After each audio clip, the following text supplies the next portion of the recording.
Back in the 90s, 50 was considered a very good score in the first 15 overs of an ODI match. That was until Jayasuriya popped around.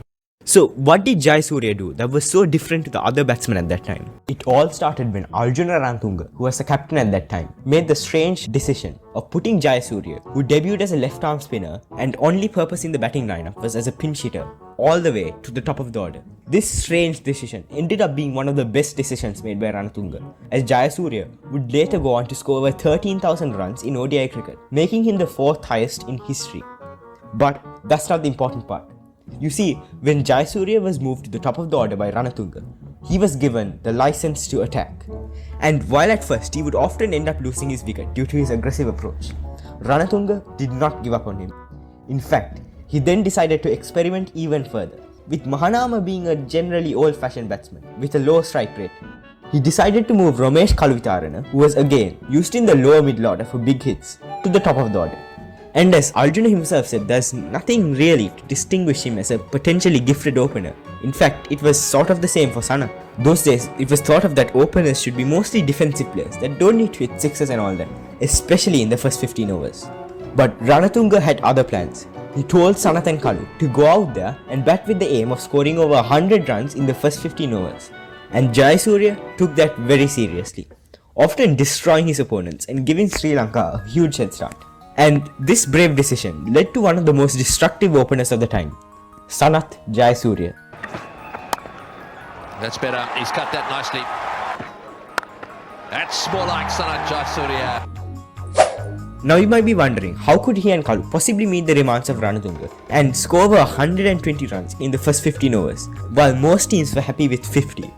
Well, in 1992, a new rule was introduced to cricket, the rule that started the power play, where the fielding team were only allowed 2 fielders outside the 30-yard circle in the first 15 overs, while for the rest of the match you could have up to 5.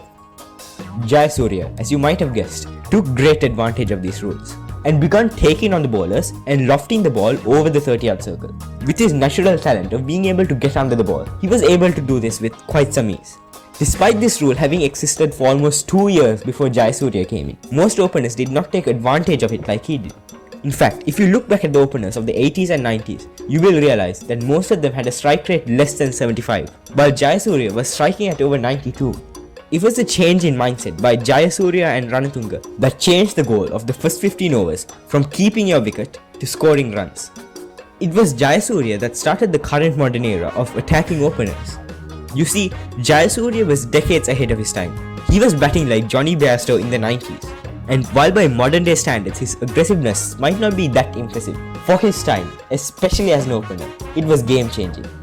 Without this new risky approach introduced by him and Ranatunga, Sri Lanka would probably never have won the 1996 World Cup.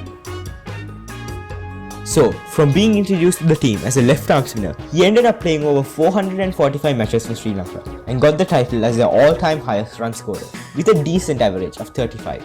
The most incredible thing is that he was also able to continue his bowling and take over 300 wickets along with scoring so many runs. So you could safely call him Sri Lanka's best all-rounder. All in all, this new risky game plan introduced by Ranatunga and Jayasuriya actually worked. And even when it didn't matter because Sri Lanka had a solid middle order to back up the two openers. In the end, the true hero of this story might not be Jayasuriya himself, as without Ranatunga he might have never scored 13,000 runs in the first place.